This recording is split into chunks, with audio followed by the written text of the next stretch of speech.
تو کیا اولاد کی دعا سے اگر مرحوم والدین کے ساتھ آگے کوئی بڑا معاملہ ہو رہا ہو تو اللہ تعالیٰ بچ سکتا ہے؟ میں اپنے والدین کی بخشش کے لیے دعا کرتا ہوں، بالکل، اور دعا کرتا ہوں کہ وہ مجھ سے خوش ہو جائیں۔ آپ سے خوش ہوں گے جب آپ ان کے رشتہ داروں کے ساتھ اس نے سلوک کریں گے۔ ابو داؤد میں حدیث ہے، ایک بندے کی ماں مر گئی، آپ نے فرمایا تیری خالہ زندہ ہے تو اس کے ساتھ اس نے سلوک کر۔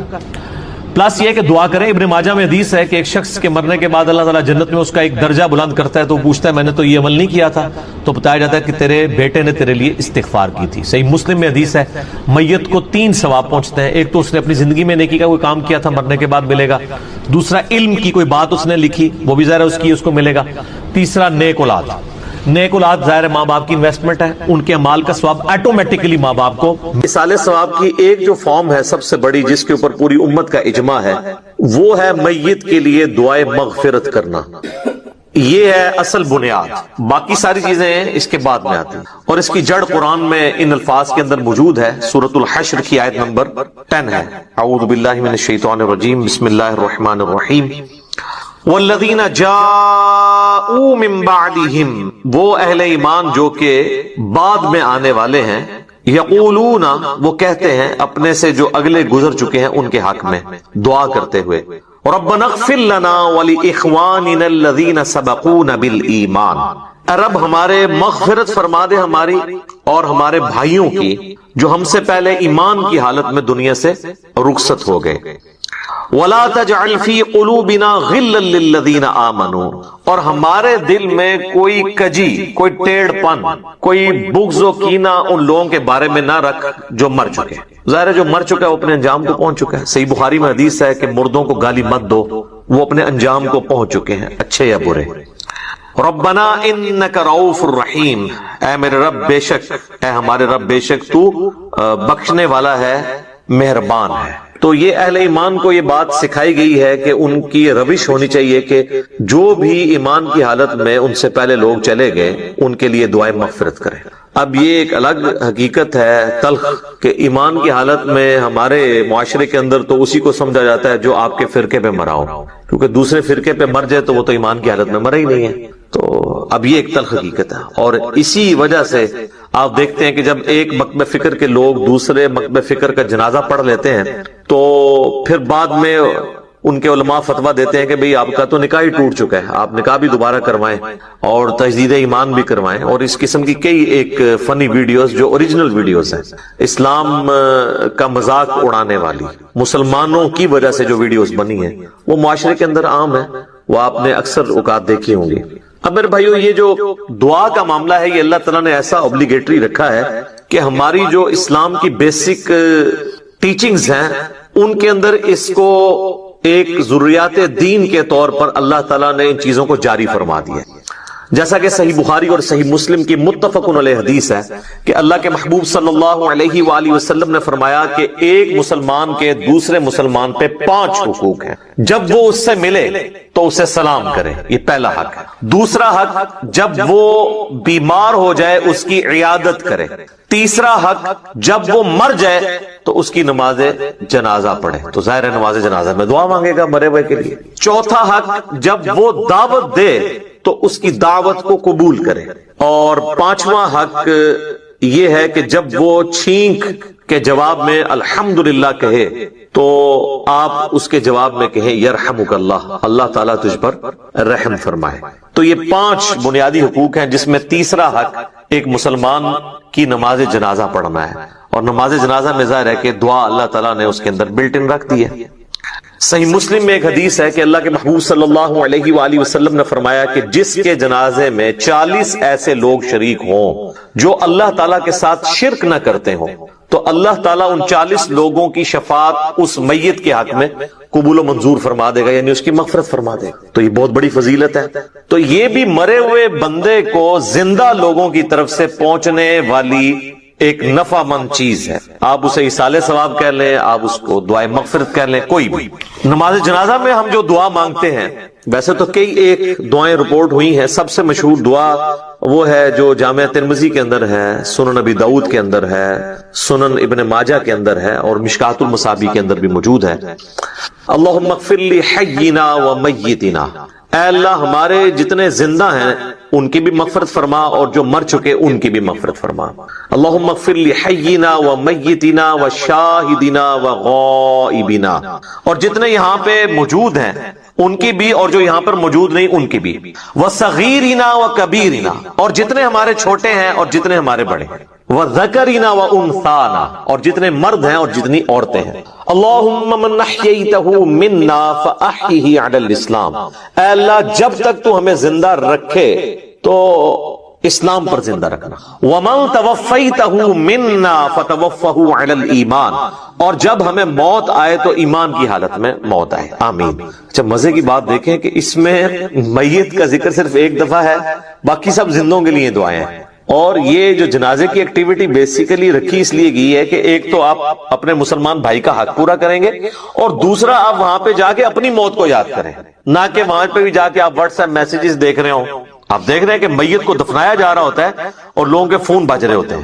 کئی لوگ تو یعنی میت کو دفنانے کے لیے قبر میں اترے ہوتے ہیں نا، تو ان کے بھی فون وہاں پہ بج رہے ہوتے ہیں. یعنی یہ ہماری کمٹمنٹ کا لیول ہے آخرت کے ساتھ اور دنیا کے ساتھ، یہ آپ کمپیریزن کر سکتے. پھر اس سے اگلا ورژن ہے، سنن ابی داؤد میں حدیث ہے کہ جب اپنے بھائی کو دفنا چکو تو اس کی قبر پر کھڑے ہو کر اس کے قبر میں سوالات کی استقامت کے لیے دعا کرو. یہ نبی الاسلام نے حکم دیا. ایک تو ویسے ہمارے یہاں پہ عموماً لوگ نماز جنازہ کے بعد دعا مانگنا شروع کر، تو وہ تو کوئی ثابت نہیں ہے. وہ جس سنن ابی داؤد یا سنن نسائی کی حدیث کا سہارا لیتے ہیں وہ تو الفاظ ہی کچھ اور ہیں. وہ یہ کہ جب اپنے بھائی کے لیے جنازہ پڑھو تو خلوص سے اس کے لیے دعا مانگو. تو وہ یہ کہتے ہیں کہ جنازہ پڑھنے کے بعد مانگو، حالانکہ اس چیپٹر کی آپ ہیڈنگ دیکھ لیں، وہ جنازے کے اندر پڑھے جانے والی دعاؤں کا ذکر ہو رہا ہے. اور یہاں پہ کیا ہوتا ہے کہ ہمارے جو حنفی بھائی ہیں بریلوی اور دیوبندی، ان کا جنازہ تو 1 منٹ کا بھی مشکل سے ہوتا ہے، اور بعد میں دعا جو ہے وہ 5 سے 10 منٹ کی ہو رہی ہوتی ہے. دیوبندی نہیں مانگتے، اور ان سے پوچھے کیوں نہیں مانگتے، وہ کہتے ہیں ثابت نہیں ہے. اور جب ان سے یہ پوچھیں کہ یہ جو فرض نماز کے بعد آپ اجتماعی دعا کرتے ہیں، ویسے تو اکیلے جو مرضی آپ کریں، یہ کہاں سے ثابت ہے؟ وہ کہتے ہیں یہ علماء نے جاری کی ہے تاکہ امت سے دعا اٹھ نہ جائے. تو کیا صرف دیوبندی علماء کو یہ حق حاصل ہے کہ وہ دین میں چیزیں خود سے انجیکٹ کریں گے؟ بریلویوں کو کوئی حق حاصل نہیں ہے. حقیقتاً تو دونوں کو کوئی حق حاصل نہیں. یہ دونوں نے دین کے اندر اپنی طرف سے چیزیں داخل کر دی. اصل دعا جو ہے وہ قبرستان میں دفنانے کے بعد آپ نے قبر کے اوپر کھڑے ہو کر کرنی ہے. دفنانے کے دوران بھی ہے، صحیح سند کے ساتھ، مشکات المصابیح کے اندر موجود ہے، کتب ستہ میں سے یہ ابو داؤد ہے، یہ ترمذی کے ریفرنس ہے کہ آپ نے دفناتے ہوئے یعنی 3 مٹھیاں کم از کم مٹی کی بھر کے ڈالنی ہے قبر کے اوپر. بسم اللہ وعلی ملت رسول اللہ، اللہ کے نام سے شروع کرتا ہوں اور رسول اللہ کی ملت کے اوپر. تو یہ آپ نے پڑھ کے اس کے اوپر ڈالنی ہے. پھر دفنانے کے بعد جب آپ نے دعا مانگنی ہے تو ظاہر ہاتھ اٹھا کے مانگنی ہے. یہ بعض لوگوں کو ایک مسئلہ ہو جاتا ہے کہ شاید قبر پہ اگر ہاتھ اٹھا کے دعا مانگی تو یہ کوئی شرک ہو جائے گا. شرک تو تب ہوگا جب آپ مردے سے مانگ رہے ہوں گے، آپ اللہ سے مانگ رہے ہیں. صحیح مسلم میں اوپر تلے کئی احادیث ہیں کہ نبی الاسلام نے بقیع غرقد قبرستان میں جا کر 3 دفعہ دعا کی ہاتھ اٹھا کر، اور 3 دفعہ پھر ہاتھوں کو واپس لے گیا. تو یہ تو سنت ہے، اس میں کوئی حرج نہیں ہے. قبرستان میں بھی آپ ہاتھ اٹھا کے دعا کر سکتے ہیں. پھر قبرستان میں دفنانے کے بعد میت کے لیے دعا کرنا، اور پھر قبر کے اوپر اتنی دیر بیٹھنا کہ جتنی دیر ایک اونٹ کو نحر کر کے اس کا گوشت تقسیم کیا جائے. تو یہ صحیح مسلم کے اندر حضرت عمر ابن عاص کی وصیت ہے. انہوں نے اپنے بیٹے کو وصیت کی تھی کہ جب میں مر جاؤں میری قبر پہ اتنی دیر بیٹھے رہنا کہ جتنی دیر ایک اونٹ کو نہر کر کے اس کا گوشت تقسیم کیا جاتا ہے، یعنی 2 سے 2.5 گھنٹے، تاکہ میں اپنی قبر کے ساتھ مانوس ہوں، اور تاکہ میں یہ جان لوں کہ میں نے اپنے رب کے آئے ہوئے فرشتوں کو کیا جواب دینا ہے. اب وہ اس لفظ کو بھی لوگ پکڑتے ہیں، وہ کہتے ہیں جان لوں کا مطلب یہ ہے کہ وہ باہر سے کوئی آواز لگائے گا. تو اگر آواز ہی لگانی ہوتی تو حضرت عمرو ابن عاص اپنے بیٹوں کو کہہ دیتے کہ تم نے جو ہے نا میری قبر پہ کھڑے ہو کے اذان دے دینی ہے تاکہ مجھے پتہ چل جائے. یہاں پہ لوگ دیتے ہیں نا اذان، پوچھے کہاں لکھی ہے، وہ کہتے ہیں منع کہاں ہے. تو اس اعتبار سے تو آپ دین میں جو مرضی داخل کر لیں. وہ تو میرے بھائی جنازے کی بھی اذان منع تو کہیں پہ نہیں ہے. ہم کیوں نہیں دیتے کہ نبی الاسلام نے نہیں دی. عیدین کی اذان نہیں ہوتی، منع تو کوئی نہیں ہے. وہ کہتے ہیں نہیں جی وہ بخاری مسلم میں حدیث ہے کہ نبی علیہ السلام عید کی اذان نہیں دیا کرتے تھے. سر یہ حدیث تو آپ کے کام کی نہیں ہے. آپ نے حدیث یہ دکھانی ہے کہ نبی علیہ السلام عید کی اذان سے منع فرمایا کرتے، نہیں دیا کرتے تو وہ آپ نہ بھی بتائیں، ہمیں پتہ ہے کہ نہیں دیا کرتے تھے. نہیں تو بہت سارے کام بھی نہیں کیا کرتے تھے. نبی علیہ السلام کی 3 بیٹیاں آپ کی مبارک زندگی میں فوت ہوئی ہیں، آپ نے ان کو اپنے ہاتھوں سے دفنایا، آپ نے کسی کا تیجا 40واں نہیں کیا. جب ہم پوچھتے ہیں کہ وہ کہتے ہیں بھی وہ منع تو کوئی نہیں نہ کیا. ٹھیک ہے, تو منع والا معاملہ یہ ہے میرے بھائی کہ جو کام دین کے اندر نہیں نبی علیہ السلام نے تعلیم فرمایا وہ انڈرسٹوڈ منع ہی تصور کیا ہے. یہ ایک سینسٹیو ٹاپک ہے, میں اس کو اینڈ کے اوپر کنکلوڈ کروں گا. میں موضوع کو تلخ نہیں کرنا چاہتا اس طرف گفتگو لے جا کر. تو بہرحال آپ نے حضرت عمرو بن عاص کی جو صحیح مسلم کی حدیث ہے اس میں ان کی وصیت یہ کہ آپ نے بیٹھنا ہے قبر پہ اتنی دیر, یعنی قبر کے ایگزیکٹ اوپر نہیں بیٹھنا, یعنی پاس بیٹھنا ہے, وہاں بیٹھ کے اللہ کا ذکر کریں, جو مرضی آپ کریں. تو اللہ تعالیٰ ذکر کی برکت سے مردے کے لیے, آپ کی دعاؤں کی برکت سے اس کے لیے آسانی پیدا کر دے گا. اور ظاہر ہے کہ یہ بھی اللہ کی مرضی ہے, زبردستی تو اللہ تعالیٰ کو کسی کی دعاؤں سے نہیں لگائی جا سکتی. والعیاذ باللہ تعالی. اللهم إني أعوذ بك من عذاب جهنم ومن عذاب القبر ومن فتنة المحيا والممات ومن شر فتنة المسيح الدجال. یہ دعا بخاری اور مسلم دونوں میں آئی ہے, اور نبی علیہ السلام حکم دیا کرتے تھے کہ نماز کے تشہد میں 4 چیزوں کے اگینسٹ اللہ تعالیٰ کی پناہ طلب کی جائے.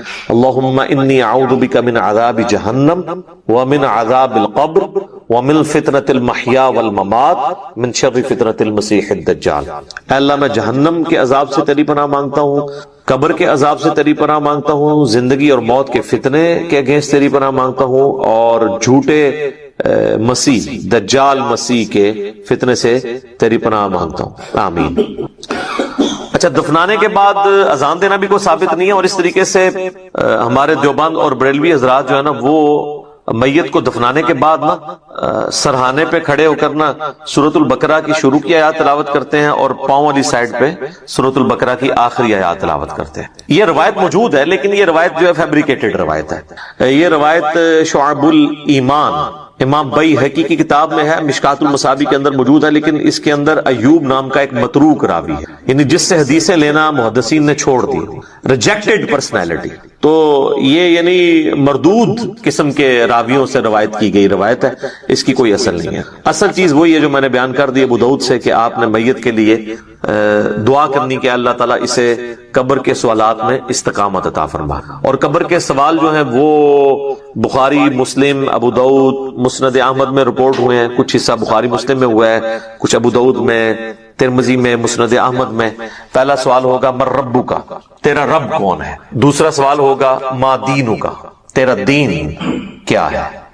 تیسرا سوال ہوگا, ترمذی میں تو الفاظ ہیں من نبیو کا, تیرا نبی کون ہے. بخاری میں الفاظ ہیں ما کنت تقول فی حق ھذا الرجل, تو اس مرد کے بارے میں دنیا میں کیا کہا کرتا تھا, یا تو کیا کہے گا اس کے بارے میں. وہ کہتے ہیں جی نبی علیہ السلام کی شکل مبارک دکھائی جاتی ہے, اور پوچھا جاتا ہے اس مرد کے بارے میں. تو یہ حاضر رجل, وہ کہتے ہیں حاضا کا مطلب تو ہے کہ وہاں پہ موجود ہوں گے. سر اگر حاضا کا مطلب وہاں پر موجود ہوں گے تو اس کے جواب میں یہ تو نہیں ہونا چاہیے ہوا محمد رسول اللہ, ہوا تو پھر جو ہے وہ تھرڈ پرسن کا صیغہ ہے, ہونا چاہیے حاضا محمد رسول اللہ. تو اس کا جو ایک طریق ہے مسند احمد اور سنن ابی داؤد میں, اس میں الفاظ ہیں اس مرد کے بارے میں تیرا کیا خیال ہے, الذی بعث فیکم, جس کو اللہ نے تم میں مبعوث کیا تھا نبی بنا کے. یہ نہیں کہ یہ جو قبر میں آپ کے سامنے آئے ہوئے ہیں یا کوئی قبر میں تصویر دکھائی جاتی ہے, یہ بالکل جھوٹی بات ہے. تو یہ 3 سوالات, اور ایک چوتھا سوال ہے جو میں نے ایکسپلور کیا تھا جس کی وجہ سے کافی ہنگامہ کھڑا ہوا کہ قبر میں 3 نہیں 4 سوال ہوں گے. وہ چوتھا سوال جو ہے وہ مؤمن کے لیے اور منافق کے لیے ڈیفرنٹ ہوتا ہے. وہ بخاری میں بھی ہے, سنن ابی داؤد کے اندر بھی. مؤمن جو ہے وہ تینوں سوالوں کے جواب دیتا ہے, تو فرشتے چوتھا سوال کرتے ہیں کہ تجھے کیسے پتا چلا, تو وہ کہتا ہے کہ میں نے اللہ کی کتاب پڑھی اور نبی علیہ السلام کے نبی ہونے کی تصدیق کی. تو اللہ کی کتاب اگر پڑھی نہیں ہوگی تو تصدیق کیسے کریں گے, یہ کتاب پڑھیں گے تو آپ تصدیق کریں گے. تو اور منافق کہتا ہے ہائی ہاتا لا ادری لا ادری, ہائے افسوس ہائے افسوس, مجھے کچھ پتا نہیں مجھے کچھ پتا نہیں. تو فرشتے اس کو کہتے ہیں کہ تو نے خود پڑھ کر سیکھنے کی سمجھنے کی کوشش کیوں نہیں کی, یا کسی ایسے شخص سے پڑھنے کی کوشش کیوں نہیں کی جسے ان چیزوں کا پتا تھا. دونوں معنی درست ہیں. تو جب تک آپ خود اللہ کو سیریس نہیں لیں گے آپ سچائی تک پہنچ نہیں سکتے. تو اس لیے میں نے کہا تھا قبر میں 3 نہیں 4 سوال ہونے, اور چوتھا سوال جو ہے وہ تمام سوالات کی جان ہے. اگر زندگی میں پتا چل جائے تو پہلے 3 سوالوں کا جواب کے لیے تیار ہونا آپ کے لیے آسان ہو جائے گا, ادروائز تو مشکل ہو جائے گا. بہرحال ایک ضمناً یہ بات تھی. تو قبر پہ بھی آپ نے دعاؤں میں مردوں کو یاد رکھنا ہے. اس کے بعد عام حالت میں بھی آپ جب قبرستان جائیں گے تو آپ کو دعا سکھائی گئی ہے. صحیح مسلم میں الفاظ ہیں السلام علیکم اہل الدیار من المؤمنین والمسلمین وإنا ان شاء اللہ بکم للاحقون نسأل اللہ لنا ولکم العافیہ. تم پر سلامتی ہو اے مؤمنین اور مسلمین جو اس قبرستان کے اندر دفن ہو، خواہ مرد ہو یا عورت ہو. السلام علیکم اہل الدیار من المؤمنین والمسلمین وإنا انشاءاللہ بکم للاحقون. اور اللہ نے چاہا تو ہم بھی عنقریب تمہارے ساتھ آ کے ملنے والے ہیں، ذرا ہم نے بھی مرنا ہے.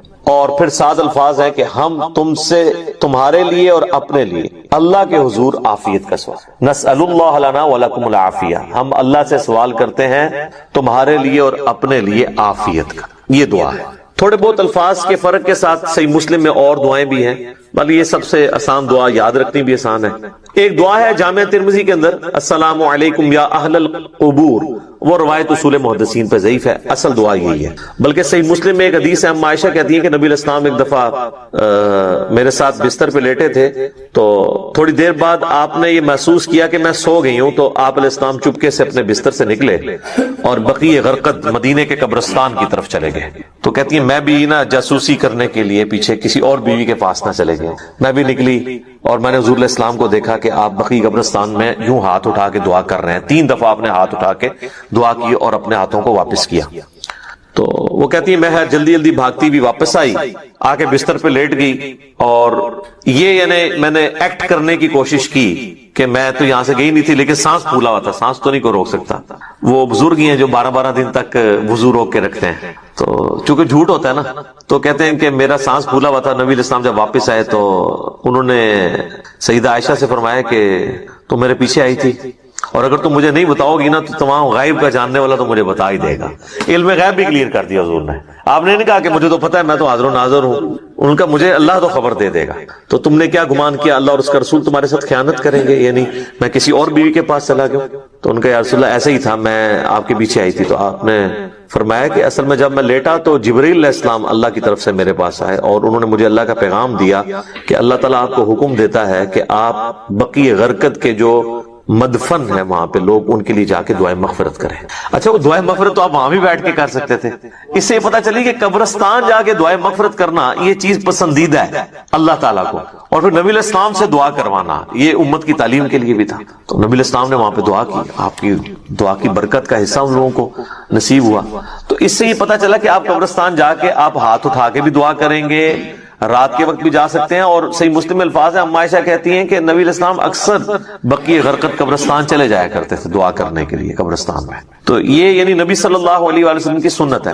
باقی ہاتھ اٹھا کے دعا کرنا فرض نماز کے بعد بھی اپنی انڈیویجول دعا کر سکتے ہیں، اس کے لیے تو کوئی ممانعت نہیں. ابو داؤد میں تو روایت کمزور ہے، لیکن المستدرک للحاکم میں صحیح سند سے ہے کہ تمہارا رب سخی ہے، کریم ہے، حیا فرماتا ہے ایسے شخص سے جو اس کے حضور ہاتھ اٹھا کے دعا کرتا ہے کہ اسے محروم لوٹائے. ہاتھ اٹھا کے دعا کرنا اللہ تعالیٰ کو بغیر ہاتھ اٹھائے دعا کرنے سے زیادہ محبوب ہے.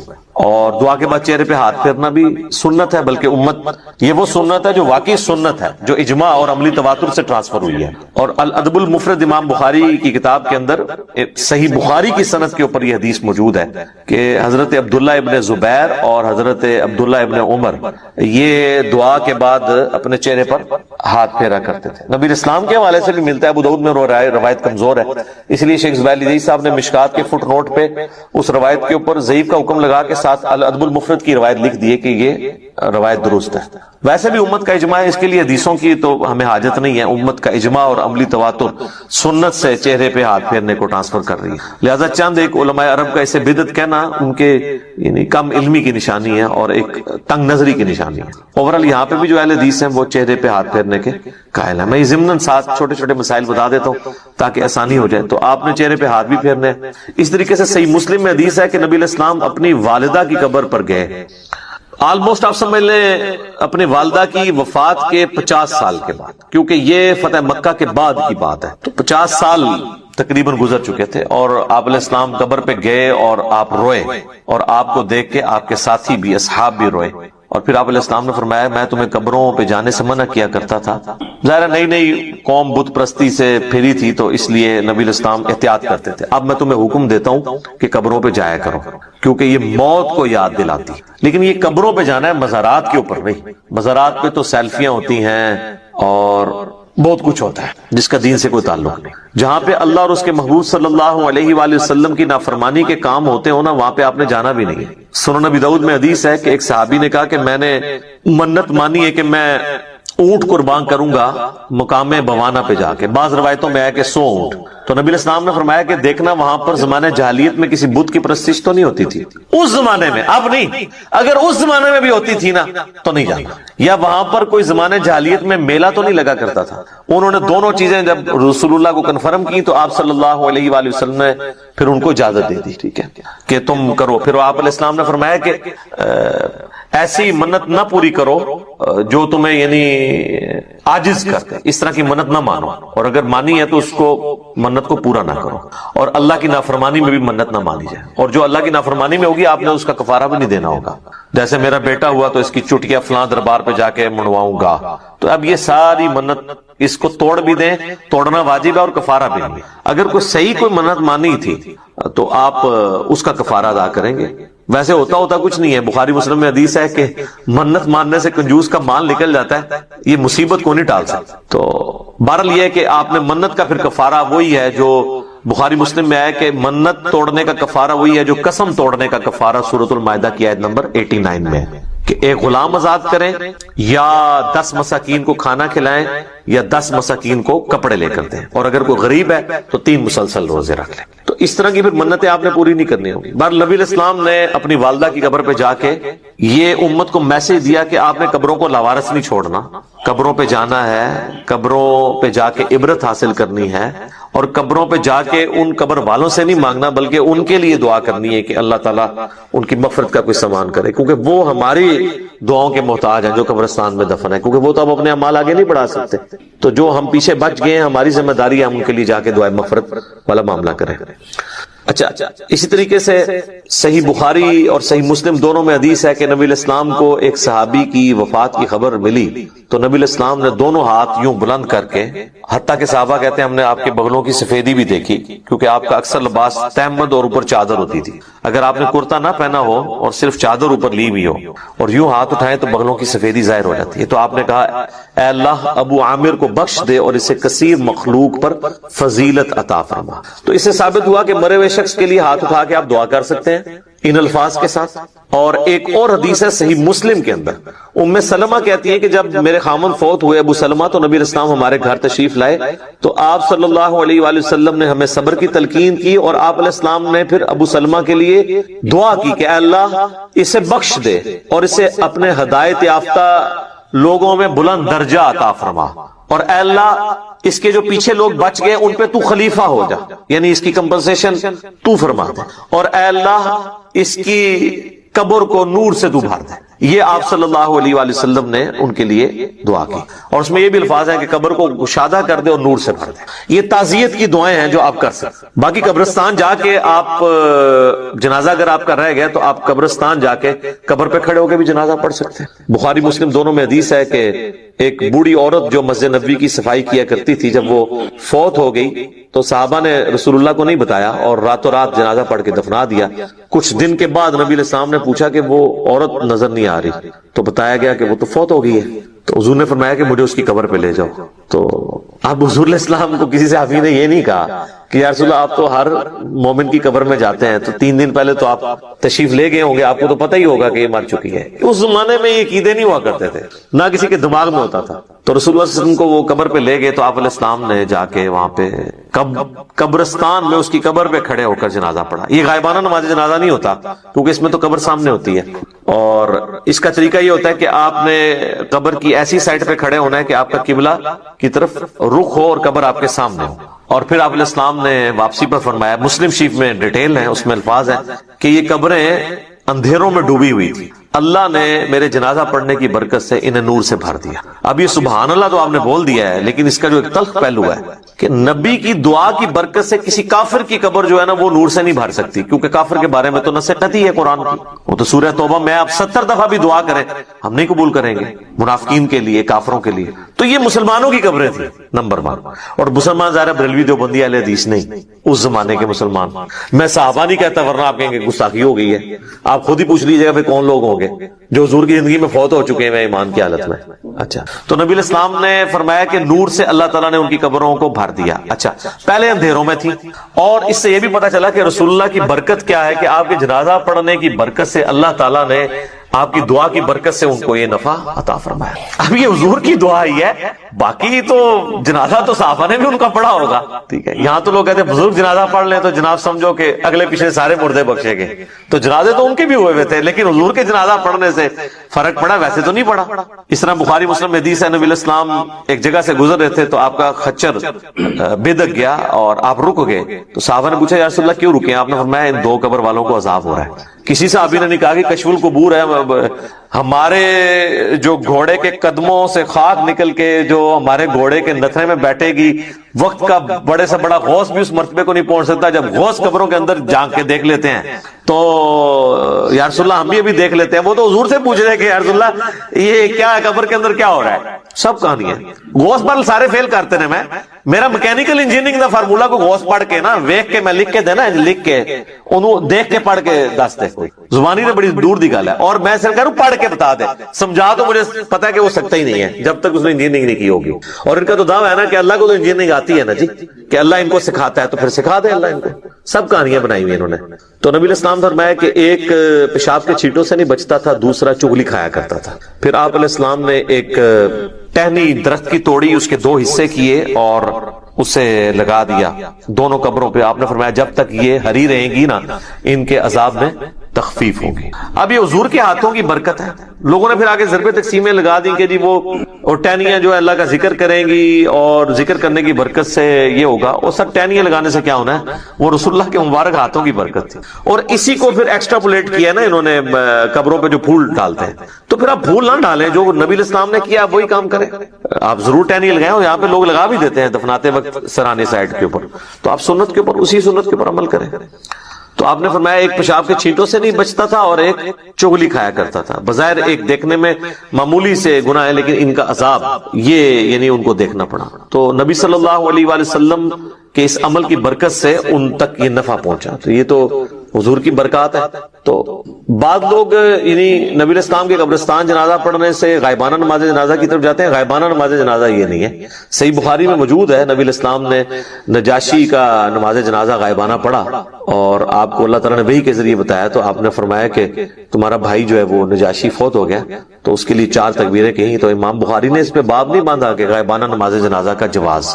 امام بخاری کو پتا تھا یہ نجاشی کی خصوصیت ہے، کیونکہ نجاشی کی تو وہ حیثیت نہیں تھی جو رسول اللہ کے اور اصحاب کی تھی. حضور کے نزدیک سب سے لاڈلے صحابہ، جن میں ٹاپ آف دا لسٹ حضرت زید ابن حارثہ، جن کا نام قرآن میں ہے سورۃ الاحزاب میں. حضور کے منہ بولے بیٹے، اور وہ جنگ موتا میں شہید ہوئے. تو بخاری کے الفاظ ہیں، آپ مدینہ شریف میں رو رہے ہیں کہ میرے زید کو شہید کر دیا گیا، میرے جعفر کو شہید کر دیا گیا، عبداللہ بن رواحہ کو شہید کر دیا گیا. اور پھر مسلمان اللہ کی تلواروں میں سے ایک تلوار یعنی خالد بن ولید پر متفق ہوئے ہیں. تو وہ اپنی فوج بچا کے واپس لانے میں کامیاب ہو گئے رومن امپائر کے لیے.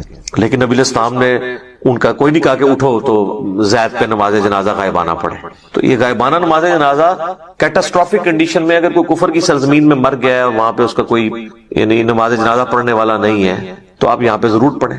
یہاں تو ایک شہر میں مرتا ہے، ہزاروں کا جنازہ ہوتا ہے، دوسرے شہر میں اس کا غائبانہ پڑھ رہے ہوتے ہیں. اور اس کا پڑھ رہے ہوتے ہیں جو ذرا امیر ہوتا ہے، جس نے زیادہ فنڈ دیا ہوتا ہے. غریب آدمی کے لیے کہتے ہیں جی دعا، امیر آدمی کے لیے غائبانہ نماز جنازہ. ٹھیک ہے نا؟ تو نہ آپ کی دعاؤں سے کوئی فرق پڑ رہا ہے نہ نماز جنازوں سے، کیونکہ آپ تو سب کوئی دنیا داری کے لیے کر رہے ہیں. تو یہ جو ایٹیچیوڈ ہے، پھر اس کے اوپر چندے اکٹھے کرنا. آپ بتا نا ہمارے تو یہاں ایک بہت بڑی جماعت رہی ہے جس نے غائبانہ نماز جنازہ کو ایک ایکٹیویٹی بنا کے اس طرح پریزنٹ کیا اور یعنی ہلچل مچا کے رکھ دی اور اس میں پھر چندے اکٹھے کیے. تو یہ بھی ایک یعنی لوگوں کی جیبیں ہتھیانے کا ایک ذریعہ بن گیا ہے. حالانکہ مردے کے لیے تو دعا کرنی ہے کہ اللہ تعالیٰ اس کے لیے کوئی آسانی والا معاملہ فرمائے.